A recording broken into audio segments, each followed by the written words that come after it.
Hello hi welcome back. ಇನ್ನೇನು ಆಷಾಢ ಮುಗೀತು, ಶ್ರಾವಣ ಶುರುವಾಗಿದೆ. ಸೊ ಹಾಗಾಗಿ ಕಿಚನ್ ಒಂದು ಸ್ವಲ್ಪ ಡೀಪ್ ಕ್ಲೀನ್ ಮಾಡ್ಕೊಳ್ತಿದ್ದೀನಿ ಇವತ್ತಿನ ದಿನ.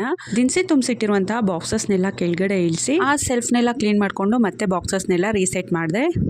ಹಾಗೆ ಗ್ಯಾಸ್ ಸ್ಟವ್ ಇಟ್ಟಿರುವಂತಹ ಕೌಂಟರ್ ಟಾಪು ಮತ್ತು ಗ್ಯಾಸ್ ಸ್ಟವ್ ಹಿಂದೆ ಇರುವಂತಹ ಟೈಲ್ಸ್ನೆಲ್ಲ ಮತ್ತೆ ಸ್ಕ್ರಬ್ಬರಿಂದ ಸ್ಕ್ರಬ್ ಮಾಡಿ ಕ್ಲೀನ್ ಮಾಡಿಕೊಂಡೆ. ಹಾಗೆ ಗ್ಯಾಸ್ ಸ್ಟವ್ವಿನ ಪಕ್ಕ ಸ್ಟ್ಯಾಂಡು, ನೈಫ್ಸು, ಸ್ಪೂನ್ಸು ಇಟ್ಟಿದ್ವಲ್ವ ಅದನ್ನೆಲ್ಲ ವಾಶ್ ಮಾಡಿದ್ದೀನಿ. ಹಾಗೆ ಸ್ವಿಚ್ ಬೋರ್ಡ್ ಹತ್ರ ಸ್ವಲ್ಪ ಗಲೀಜಾಗಿತ್ತು. ಮತ್ತೆ ಲಕ್ಕಿ ಹಾಲಲ್ಲಿ ಲಿಪ್ಸ್ಟಿಕ್ ಮೆತ್ತಿಸ್ಬಿಟ್ಟಿದ್ದಾನೆ ಗೋಡೆಗೆ. ಹಾಗೆ ಕಿಚನಲ್ಲೂ ಸಹ ಗೋಡೆಗೆ ಚಾಕ್ಲೇಟ್ ಮೆತ್ತಿಸಿದ್ದಾನೆ. ಸೊ ಹಾಗಾಗಿ ನಾನು ಒಂದು ಬೌಲ್ಗೆ ಅಡುಗೆ ಸೋಡಾ ಮತ್ತೆ ನಿಂಬೆಹಣ್ಣಿನ ರಸವನ್ನ ಮಿಕ್ಸ್ ಮಾಡಿಕೊಂಡು ಎಲ್ಲೆಲ್ಲಿ ಕಲೆ ಆಗಿದೆಯೋ ಅಲ್ಲೆಲ್ಲ ನಾನು ಲೈಟಾಗಿ ಫಸ್ಟ್ಗೆ ಅಪ್ಲೈ ಮಾಡ್ಕೊಳ್ತಿದ್ದೀನಿ. ಹಳೇದೊಂದು ಟೂತ್ ಬ್ರಷ್ ಇಂದ ನೀವು ಅಪ್ಲೈ ಮಾಡ್ಕೊಳ್ಳಿ. ನಾನು ನಿಂಬೆ ಹಣ್ಣಿನ ಸಿಪ್ಪೆಯಿಂದಾನೇ ಅಪ್ಲೈ ಮಾಡ್ಕೊಳ್ತಿದ್ದೀನಿ. ಸೊ ಅಪ್ಲೈ ಮಾಡ್ಕೊಂಡಿದ ನಂತರ 3 ಮಿನಿಟ್ಸ್ ಹಾಗೆ ಬಿಟ್ಟು ನಂತರ ಸ್ವಲ್ಪ ನೀರನ್ನ ತಗೊಂಡು ಗ್ರೀನ್ ಸ್ಕ್ರಬ್ಬರ್ ಇಂದ ಲೈಟ್ ಆಗಿ ಅದ್ರ ಮೇಲೆ ಸ್ಕ್ರಬ್ ಮಾಡಿ ಹಾಗೆ ವೈಪ್ ನ ತಗೊಂಡು ಕ್ಲೀನ್ ಮಾಡ್ಕೊಂಡ್ರೆ ಸೊ ಗೋಡೆ ಮೇಲೆ ಇರುವಂತಹ ಕಲೆ ಎಲ್ಲ ಹೋಗುತ್ತೆ. ಇನ್ನೊಂದು ಮೇನ್ ಇಂಪಾರ್ಟೆಂಟ್ ಅಂದ್ರೆ ಸ್ವಿಚ್ ಬೋರ್ಡ್ ಹತ್ರ ಎಲ್ಲ ನೋಡ್ಕೊಂಡು